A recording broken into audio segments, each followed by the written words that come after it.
Well, good morning, everyone, and thank you so much for joining us today. I'm very happy to introduce our speaker. She's working as our summer intern, and she comes from Missouri. Kim Pokorny has completed her undergraduate work at Southeastern Missouri State, and she has taught art from ages K to 5, and she recently finished her master's degree in art history at Lindenwood University. Her thesis considered female artists in the early modern period. Welcome, Kim. Thank you, Tammy. Thank you for the intro, and thank you all for joining us today. I'm really excited to bring this content to you. So as you've heard, and maybe why a lot of you are tuning in, we'll be discussing some women of wildlife art today. And just a little bit about myself, so you guys kind of get a summary here. I'm the curatorial intern at the National Museum of Wildlife Art for the sort of summer, I guess.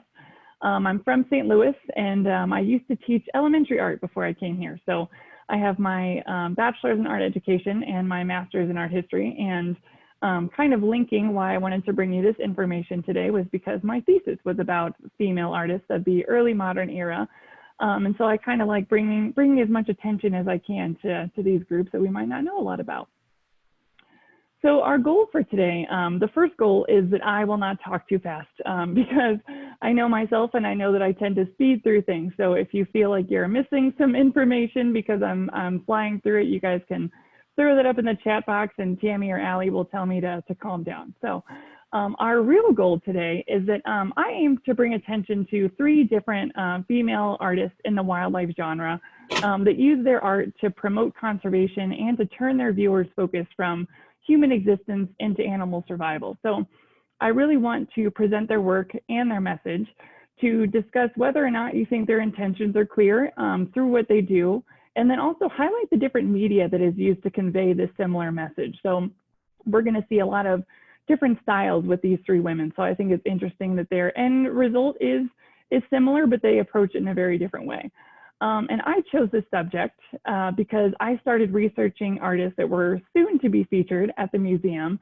And I discovered so many artists that create in order to bring this awareness to wildlife subjects that are negatively affected by human involvement. So maybe that's something that should have been a little more obvious to me, but as I looked further and further into them, I saw more and more people that were really focused on this idea of preservation. So the 3 artists that we're going to talk about today, let's see if I'll go to the next guy. There we go. The 3 artists that we're going to talk about today are Emily Lamb, Zoe Keller, and Ruth Marshall. Emily, we probably spend the most time on just kind of delving into, but these are the 3 that I want to bring you information about. So this is some work of Emily Lamb's, and I'll try to kind of bring the art to you as I'm talking, so you don't just have to stare at my words. You kind of get to examine her work and things as you learn about her. So Lamb comes from a family of conservationists. So her grandfather, David Shepard, he started the David Shepard Wildlife Foundation, and Emily is a part of that foundation. She is an art ambassador for them, and she is also a member of the Art for Survival programs that they host. So she I believe just turned 40, and she really just thrives on this global platform that aims to bring artists and conservationists together. So she has a really great time working in this, and it benefits her cause very much. So she, much of her work is actually sold through this foundation. So it gives her the chance to fundraise for these animals that she's so passionate about. So her aim, she really aims to show viewers how rapidly the world is transforming and how we can redefine our place in nature. So she's really committed to creating works of art with the intention of drawing awareness to the plight of so many endangered animals. And she spent, as you guys can probably tell, a lot of her youth in Africa. So she gets a lot of inspiration from that continent. And it really deeply affected and inspired her, as we can see by her end result. So by working alongside the community, the government, and with fundraising efforts, she really believes that the arts and sciences have an important role to play in supporting the dwindling wilderness that we see. So her work is really focused on the people as well as the animals of Africa. And this work that I will show you, Lioness, this is actually currently in, it's currently in our King Gallery. It won't be there for too much longer, but I'm sure it'll make another appearance. So this is where I would like to use my first poll, if you guys want to tell me, just kind of, if you want to click one of the options whenever I pull it up for what stands out to you the most whenever you first look at it. Is it the abstract background? Is it her color choices? Is it the lioness itself? Is it the sketchy style that she uses? Or is it something else that you guys see? So I'm going to put this up. And if you feel like throwing in your answer, just kind of to give me a little idea of what hits you, I'll keep this up for about a minute or so.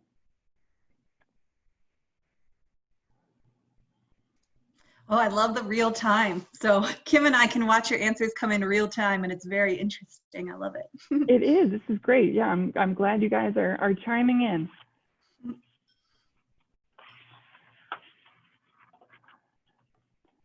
Excellent. All right, I'll give us a little more time, and then I'll end it, and we can talk about what you guys came up with and kind of what I noticed. All right, perfect. Okay, so most of you said the lioness itself. Let me see, I believe I can share these results with you. So a lot of you said the lioness, but I like that it was kind of all over the place. Everybody noticed a little something different. So the lioness, then the abstract background, then kind of her sketchy style, followed by her color choices, and then some of you had a totally different idea, which I love. So what I wanted to kind of focus on with this, or what I noticed the most, was, like you guys said, it was kind of all of it at once, which maybe is kind of a cheat of an answer, but I always have such an appreciation for these sort of quasi-abstract artists.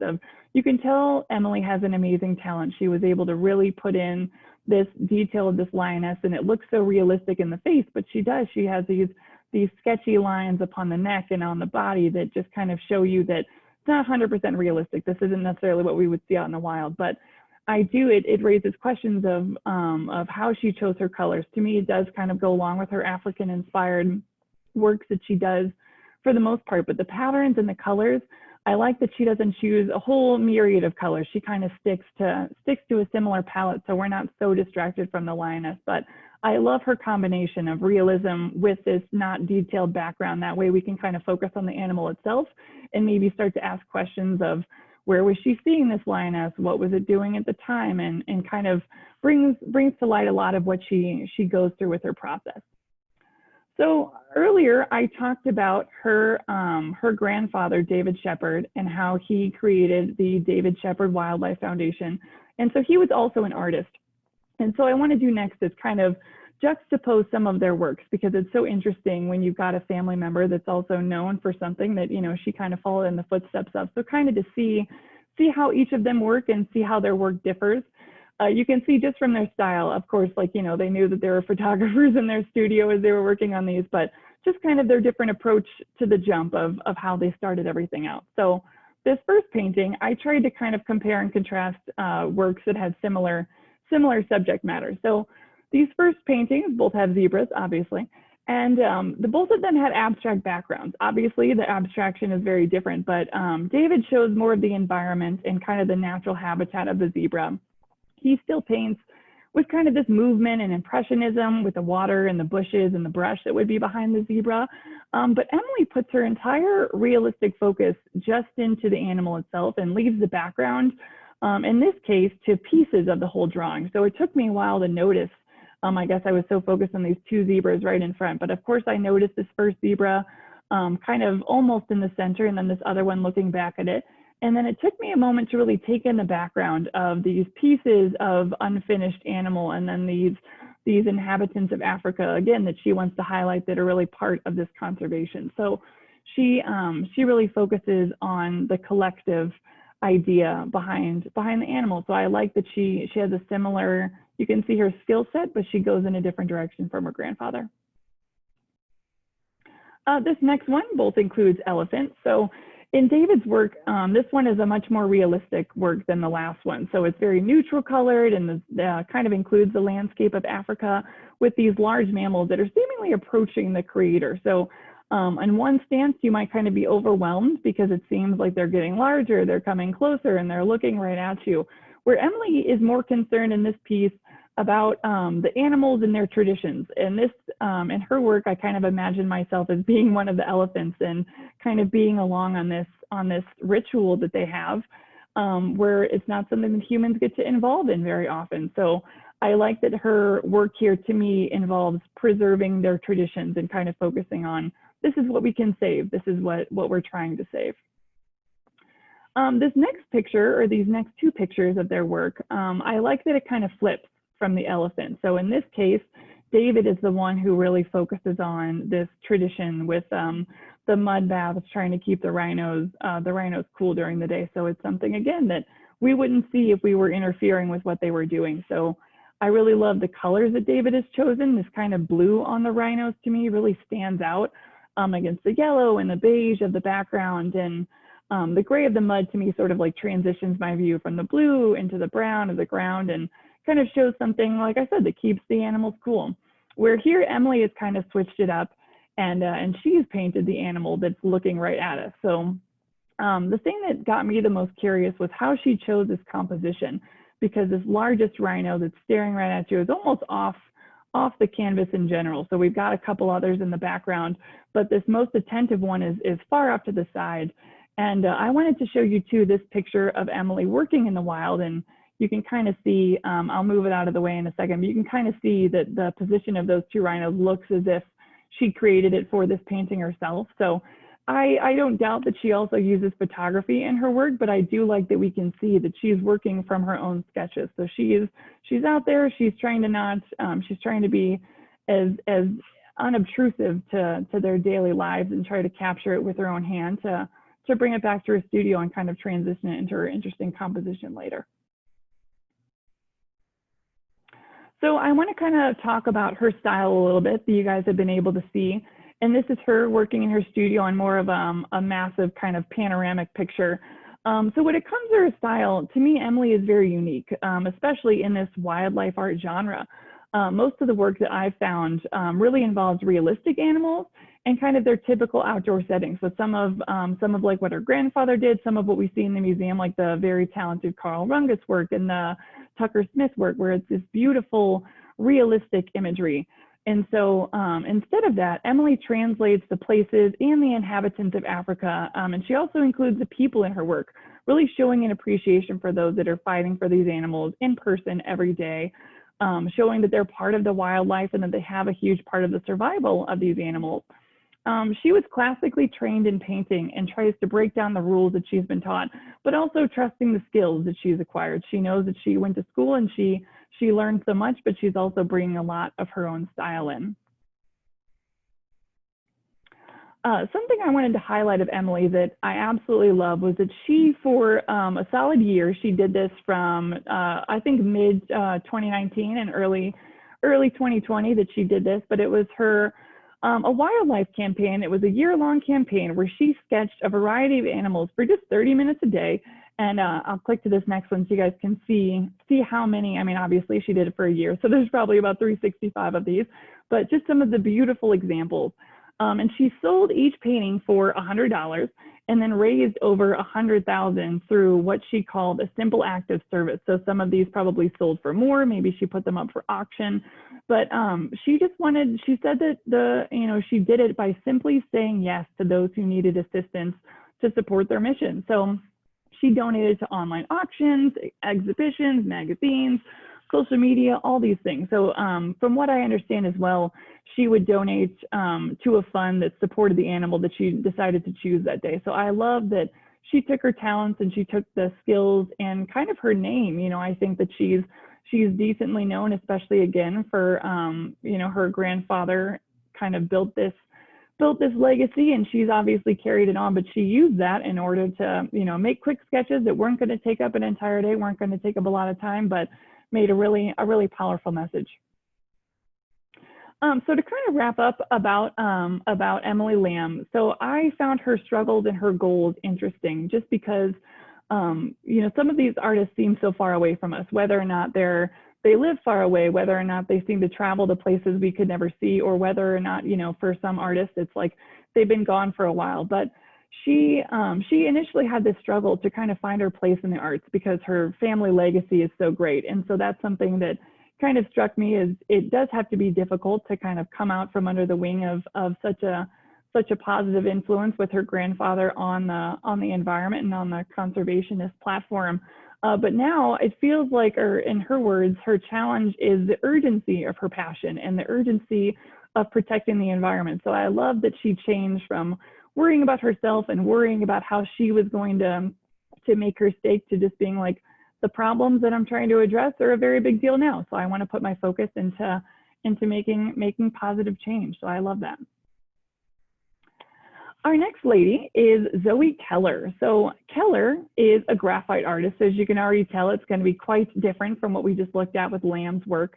So she uses her talents to place a focus on at-risk species and wildlands. So for her final pieces, she conducts months of academic research, and she collaborates with the scientific community and gets a personal experience with the wild places that she wants to depict. So she'll travel to where she would find these animals, where she'd find these wild lands and the flora and fauna, trying to get kind of an idea. So I chose to show you guys these images to kind of start off to understand the scale that she's working in.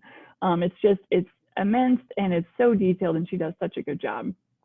So this work is another, this is called Prey, and this is another that the National Museum of Wildlife Art has.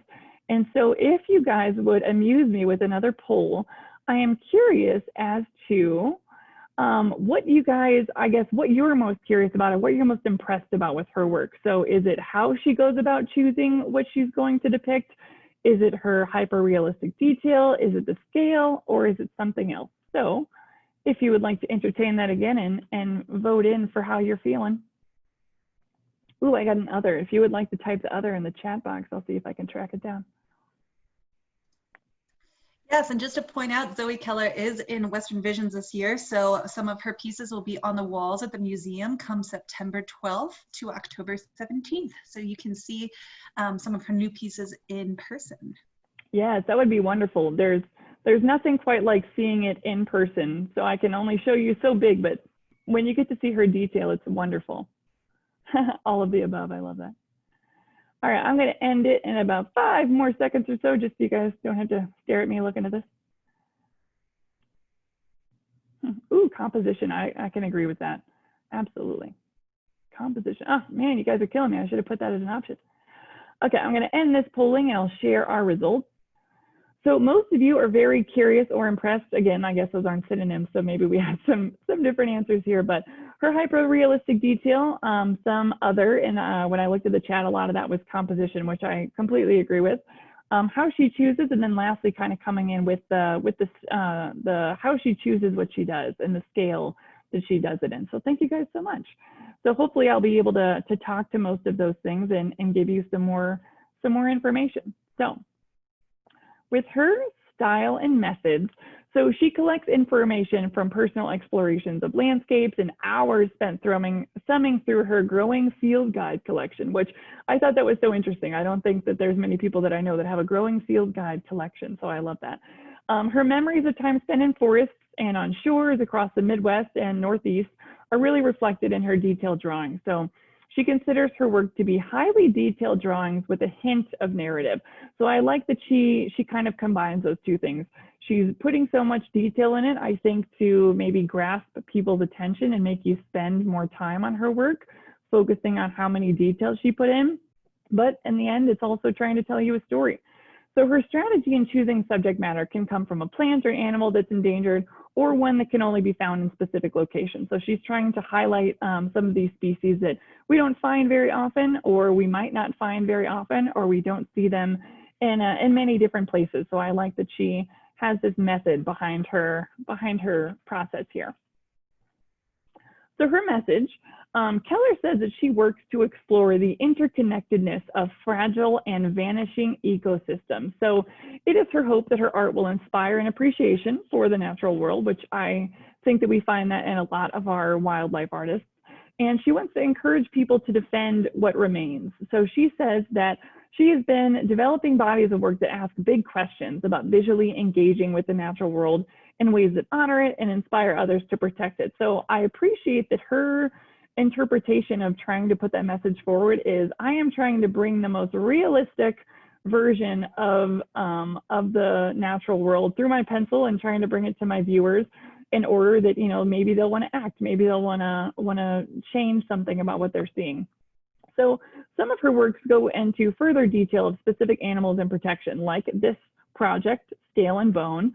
So this is, to me, this is quite different than her other things where we kind of see an entire environment, but this is just really focused on that balance between life and death here. So many of her graphite works do kind of explore this life and death, but it might be a little softer than her Scale and Bone project. So in works like this project, she tries to visualize the deconstruction of the ecosystem. So her visual narratives intend to evoke an urgency to her audience to the reasons behind the decline in modern times as human-driven mass extinction is in full effect. So she really sees her work as this intersection between arts and environmental activism, and she works with scientists on the ground on species that they find to be most at risk. So she's working with scientists in order to kind of figure out her subject matter and kind of choose a focus so that she can kind of portray something that requires the most urgency at the time. So I wanted to kind of put these next to each other. You guys have seen so many works of Lamb's as we went through and a few of Keller's, but just kind of see them against each other to kind of highlight that goal of how differently they're working, but that they still have a similar end goal, a similar conservation and preservation focus here. So they both create 2D work. So it's both, you know, it's on canvas, it's on something flat, and it's work about animals and wildlife in order to promote their preservation.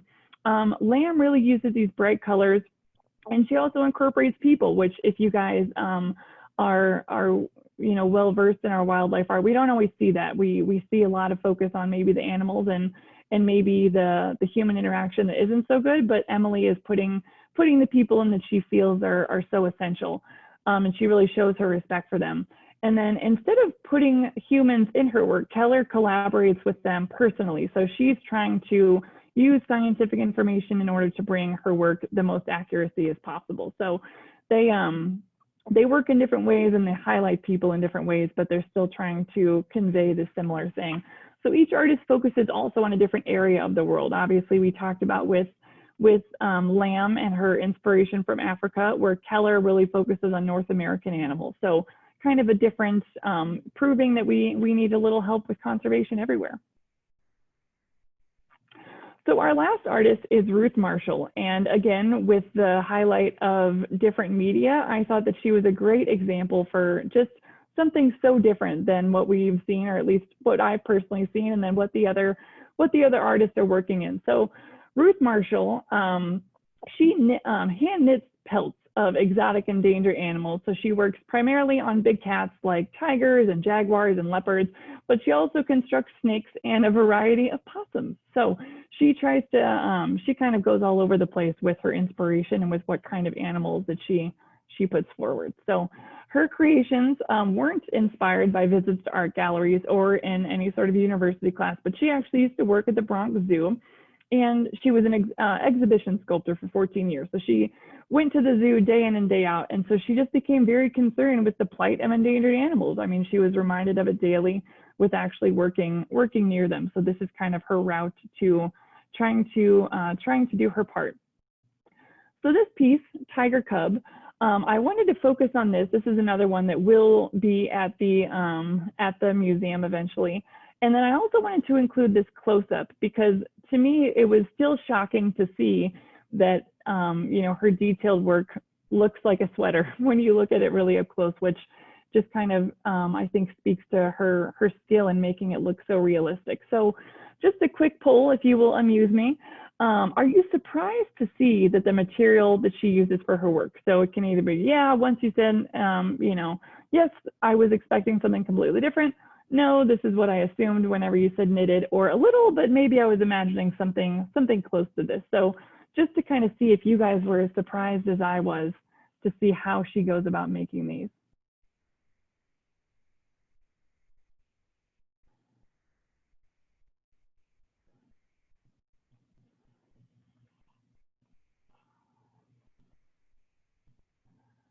Ooh, it's teetering back and forth. Okay, yes is still still in the lead here, but no is coming up quickly.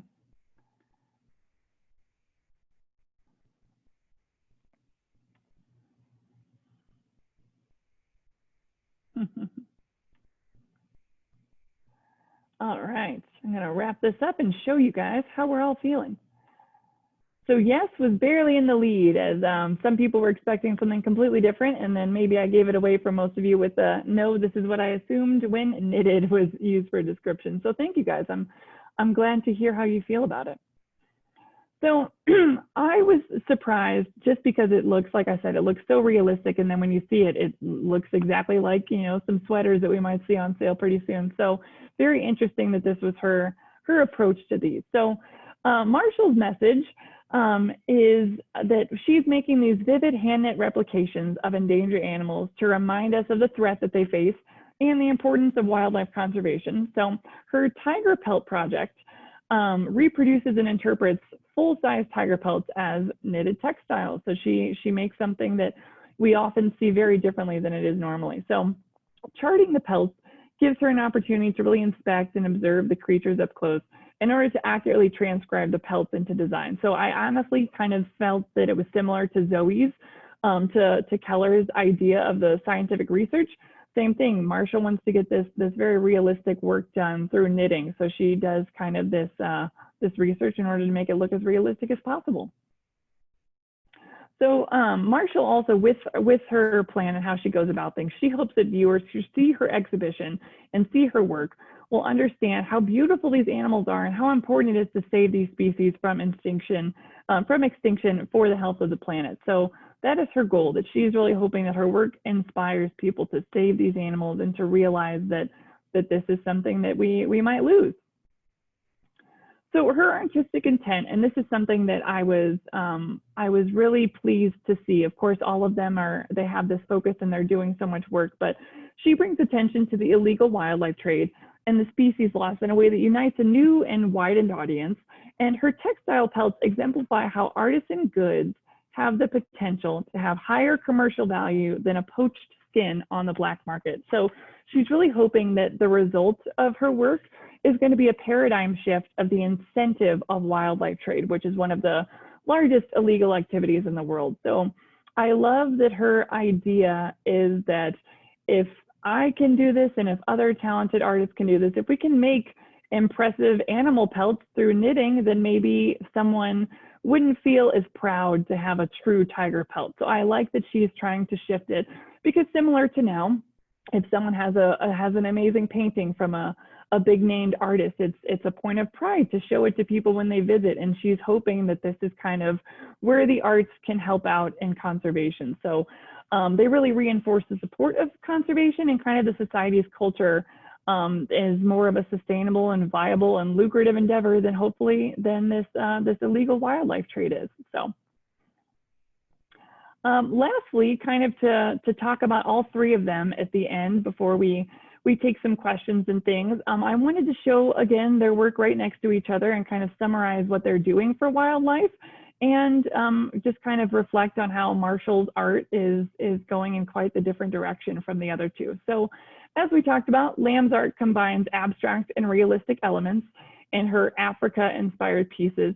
So she really has this creative use of color, and she often uses people in her work, as we have seen.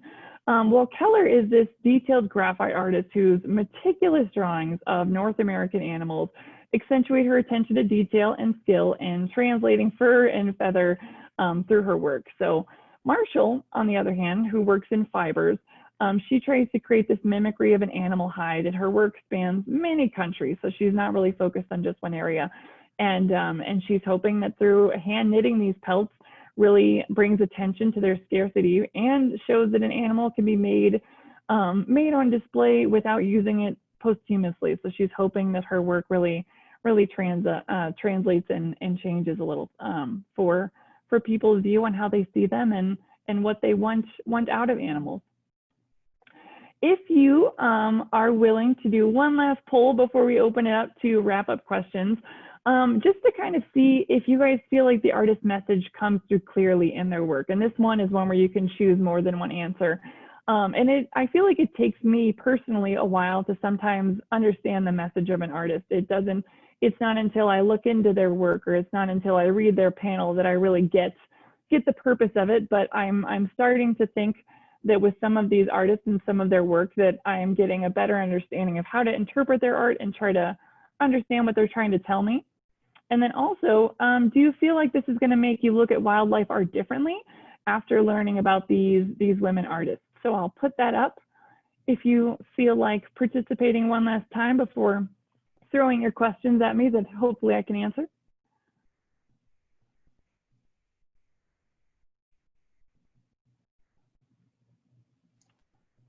I just want to say, while people are answering this poll, that the way that you have shared the messages of these amazing women, I had no idea, and I really appreciate that. So I personally, because I'm a panelist, I'm not able to answer the poll, but I can say that you really changed my mind on all of these not changed my mind, but really opened my eyes to all of these artists. So thank you so much for all of that. Thank you. I'm happy to hear that that's what came across. Mm-hmm. Okay. All right. We're getting yes for all artists so far, which I think is wonderful that they feel like their message comes through. I'm glad that people were picking up on it quicker than myself. And then it also feels like quite a few people are gonna look at art a little differently after hearing about these women. All right. Thank you so much. Okay. All right. Just kind of my little wrap up before I open up to questions is that I invite you guys to do further research on these artists or any sort of wildlife artist that you don't know about, maybe someone that strikes you as you visit the museum. I invite you to look at art a little differently, try to look a little deeper, and try to maybe ask some questions about it when you see it.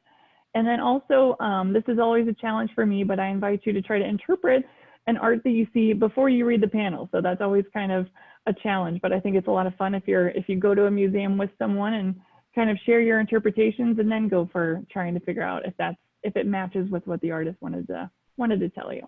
So thank you so much. I love that, Kim. So I just want to point out again, just a couple of things, that the Q&A panel is open and ready for your questions. So please click on that, drop some questions in. And if you wanted to drop a question in the chat as well, we can work with that too. But that was amazing, Kim. I'm going to hand it back over to Tammy and be quiet, but thank you. Thank you. So I'm going to give you the questions, Kim. Okay. Having quite a few come in here. What I think is interesting is I'm going to start out with this question about, since they were all women artists in your talk, of course, how the textile art plays in. Do you think that is, would that have been considered a women's art? And you can see that there's textile in Emily Lamb's paintings, but in a different way than Ruth Marshall's. Yes, very true. So do you want to address that a little bit? Yes, so the textile, it actually came up when I was doing the research for my thesis, since it was involved with the difficulty of women being accepted into the art field, because textiles was kind of one of those of like, all right, we'll allow you to do that, but we're not going to allow you to be part of our studios and things. And so I can see that it still holds that tone of knitting and crocheting, and all of those kind of fibrous arts often seem feminine. But I like that Ruth Marshall, and I can appreciate that she takes it into a different direction. You know, she could be knitting socks and sweaters, but instead she's using her skill to really promote this message. So I think she's kind of battling that feminine label on textiles of saying, yes, this might be something that is traditionally done by women, but it can still be used to send a message just as much as sculpture or painting or printmaking or anything like that. Which we have women artists that do all of that in the collection. Very true. So yeah, and that is art. I'm sorry, Tammy. I just want to, just because textile art is so interesting. So that came around in what, like kind of the arts and crafts in the 70s-ish, Tammy? Well, yeah, I mean, the feminist artists used, of course, textile arts. It's just running through my head, like quilting has been brought into focus as a more of an art form than women's craft or craft. You know, there's that line between craft and fine art. And so textile art was probably more considered more of a craft. But definitely looking at Ruth Marshall's, you can see she's making a big statement here that this is a pelt that would be splayed from a live animal.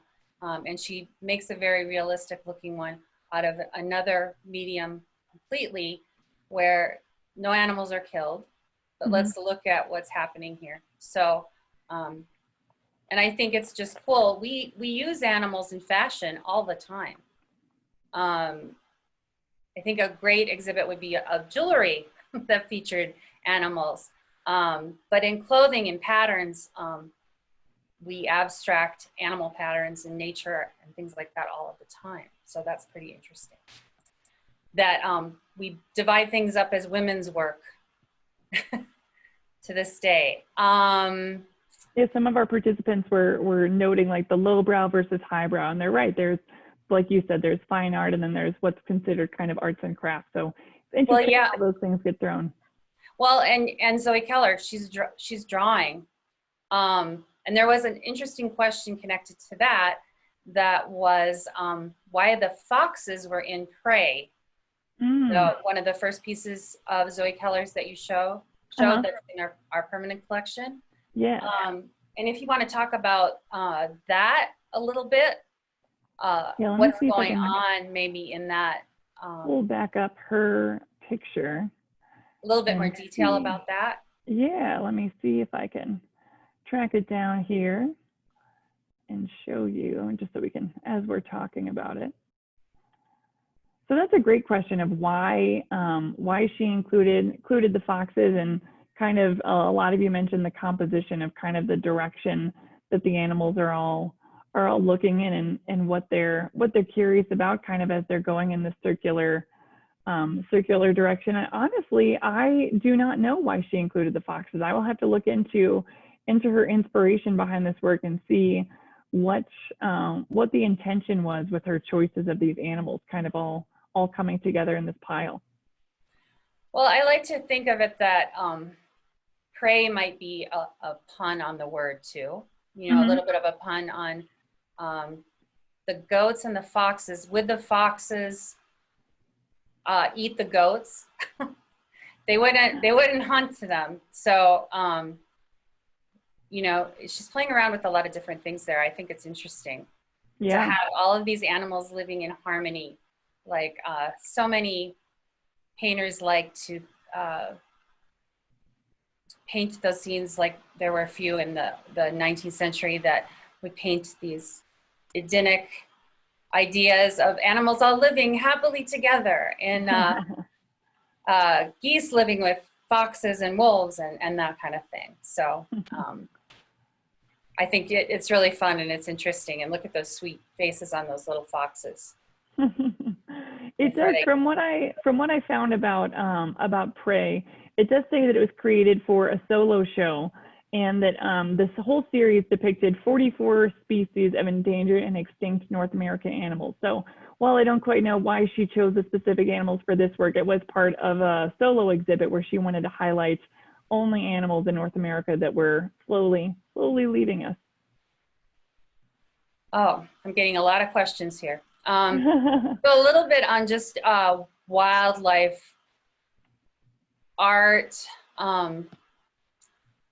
that it goes a little bit away from your topic, but just how artists are inspired without, you know, to do wildlife art without maybe, this question says a natural history museum, which we do not have a natural history museum in Jackson, but we have the real thing outside our window.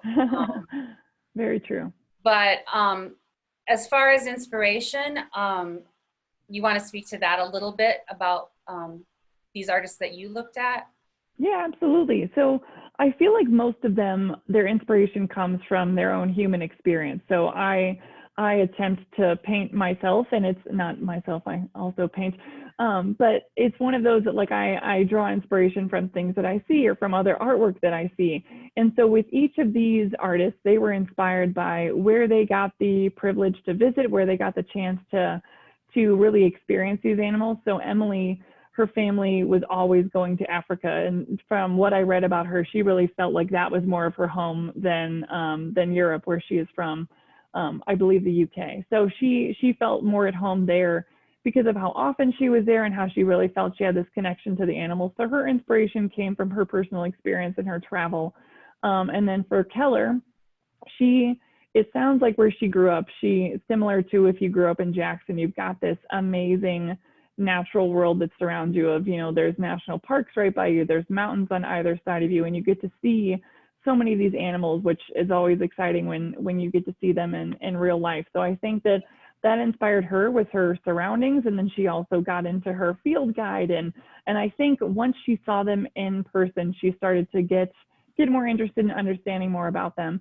And then Marshall used to work at a zoo, and so I mean that's such a different perspective, and I think it's very interesting that she is the one that's knitting these pelts that kind of represent what animals would look like after they're gone, rather than Keller and Lamb are painting them as they're still possibly temporarily thriving. But I found it interesting that the person that worked at the zoo and got to see these animals probably one-on-one more than any of these artists kind of probably realized that she wasn't seeing them in their natural environment, wasn't seeing them how they would act every day to day, and it inspired her to really focus on what's happening and what's changing the wildlife. Yes, so we also have a question about what's the easiest way to see the latest work from these artists, and they are all living, working artists right now. So one of them, as Ali said before, Zoe Keller is in Western Visions. Kim, what can you tell the attendees about where you can find these artists' works? Yes, absolutely. I can also find a way to share some links with you guys from where I got all of my research, but I feel like it's kind of similar with COVID times to figuring out if a restaurant is open or not. You have to go to their website. So most of these, all of this information, I found out through their personal website. So that's what's great about these artists. And once they gain some notoriety, they don't have to rely on Facebook or Instagram anymore, which is still a great outlet to see their work. But all of them have websites that you can constantly see what they're working on. You can kind of peek into their life a little bit. That's also the interesting thing, is that some of their websites talk a little bit more about them and themselves and kind of what they're up to. And I'm like, I just want to see your work. But yes, their websites are probably the best, not only because you can see things, you can zoom in, you can look through their old work, their new work, all of that stuff, but you also might be able to find out where they're going to be soon. So most of them, they'll highlight what they're working on most recently, and that's kind of the most obvious thing on their site. But a lot of them will tell you about a solo show coming up, or, Zoe Keller might have put something out about her work is in Western Visions and where else it's hung up. So on the internet, especially with COVID life, seems to be the easiest way to see as much of their portfolio as possible. We can absolutely share those links in the follow-up email that will come out with the recording of this webinar as well. So be on the lookout for that in the next week-ish. Perfect. Yeah, I'll get those links to you so that everybody can check them out. This is an interesting question. I'm going to frame it a little bit differently, but someone asked if you had looked at any wildlife photographers, and we know that there are a lot of wildlife photographers. Certainly we have quite a few that live around or in Jackson because we have some great wildlife to photograph. But I'm not sure that I know of that many women who are wildlife photographers. Did you come across any when you were doing your research? No, I didn't. Like you said, we have such an opportunity here in Jackson for that, but it's often, at least, and again, new at the museum, so not quite sure. But I feel like our interpretation, or what we mostly display, is hand-built work. So it's like either sculpture or painting or prints rather than photography. We do have the photography exhibit coming up from Napadal, but Since this project of mine started through research of artists at the museum, I did not come across any wildlife photographers. I would love to look into that, because from what I have seen, their work is beautiful, and we all know how exciting it is when we like get a good picture of a great shot of the mountains, or like if a moose is walking in front of us, it's like the best thing. So I would love to discover some female artists that are, ooh, okay, Susan Daniels, wildlife photographer. Ooh, and she's local. All right, thank you. Excellent. Yeah, I'll have to look into that. That would be wonderful.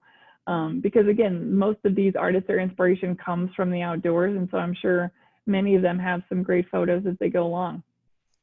And just to say, which maybe it doesn't have to be pointed out, but just to say, you know, women in wildlife art women have been creating wildlife art since the beginning of wildlife art. You know, this is a very small section of wildlife, or women in wildlife art, women artists specifically. And the museum does its best to really highlight those women artists and kind of different voices throughout history as well. So, you know, this was an amazing presentation that shows 3 amazing contemporary artists, but there are countless others as well that I'm sure that we could talk about for hours and hours and hours and hours. Yeah, I think my presentation And, started with like 8 of them at first. I had Wendy Maruyama, I had Allison Lee Smith, I had kind of this plethora, and then we were like, okay, let's condense it so I can give you guys more information in depth about these women rather than kind of giving you a span. But you're absolutely right. There's more than I anticipated to find, and I like that I'm starting to learn about them, and their names are starting to resonate a little deeper. well, yeah, and I think that their stories being brought about more, and we try to have quite a few women are represented in our collection, that we have in our collection. We try to have those exhibited. We have quite a few exhibited in our galleries now. But maybe wildlife art, because it was associated with hunting at one time, might have been relegated to as a male kind of art form. So I think bringing out these stories, like Anahaya Huntington is one of the artists that was, that is a woman artist that we have in our galleries that was working, you know, over a century ago. So I think it's great to get those voices up to the surface. Absolutely. I think we have time for one more question, Tammy. So whichever one you like the most. While she's reading them through, I'm just going to let all the attendees know that we will be sending out a recording of this webinar in addition to some links of resources. And if you have any further questions, I will drop our info@wildlifeart.org is the email address that kind of goes to all of us. So if you have any specific questions, you can send that to that. But go ahead, Tammy. I guess it's how, I'm going to rephrase this question a little bit, but the fundraising efforts that you talked about, like Emily Lamb doing, yeah. and just efforts to do conservation or that kind of thing. Mm-hmm. The question was, are these artists still doing that kind of thing? Do you want to speak to that a little bit? Yeah, so Emily's wildlife campaign was only this year-long thing. But so I'm not aware if it's something that they try to push themselves or challenge themselves to do annually. But I feel like what she did is not completely rare. It's something where I think that most of when they have a show or when they make profits, a lot of their proceeds go to those programs. So I know that that's something that Marshall does, especially where she's got this, her exhibit right now is all about tigers. I'm trying to remember what the tiger pelt project, that's what she's doing. So when they have these specific name projects like her wildlife campaign or the tiger pelt project, like when they have a focus on a specific species or a specific type of extinction or an area of extinction, I know that a piece of their proceeds go, but no, I'm not sure how often they dedicate their money to going to this. I'm sure it's a struggle for them with trying to find this balance of, okay, I'm dedicating my life's work to promoting the preservation of these animals, but I need to make a living, / I need to figure out what to focus on. So I'm sure it's one of the many, many things that they're trying to juggle to make sure that not only their message is towards these animals, but their money is towards them as well, because at the end of the day, that's really what they're hoping to do. And it was something that when I first looked at the work, or all of their works and all of the females that I looked into and kind of wildlife artists in general, I wasn't quite sure if I could see that connection of like, okay, you're drawing, but there are these people that are on the ground working personally. And I guess I kind of questioned, you know, do they feel that they would be more helpful if they were doing that? But I don't think I would have known about these animals that are extinct. I would have known about all these people working on the ground if it weren't for artists like these that are kind of grabbing my attention. Great answer. And yeah, that's what we hope, is that the artwork that we have here gives a greater awareness of what's going on in the natural world and gets people out there into action. So thanks, Kim. Yeah, thank you, Kim, and thank you all of our attendees for coming. As I said, we will send out an email. A couple other things going on at the museum. The Western Visions art sale is live at wildlifeartevents.org if you are interested in purchasing any art. And then the Western Visions exhibition opens September 12th at the museum. So letting you all know that we are open Tuesdays through Saturdays, 10 a.m. to 4 p.m.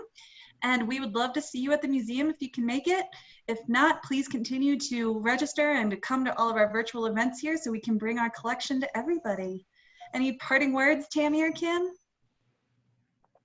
I think we've said it all. Thank you guys so much for joining us. Thanks to everyone for attending. We try to keep these webinars going as best we can, and when things are good for you, I hope you'll be at the museum. Come and see the Western Visions in person if you can after September 12th, and have a great week. Everyone have a wonderful day. Thanks again for coming.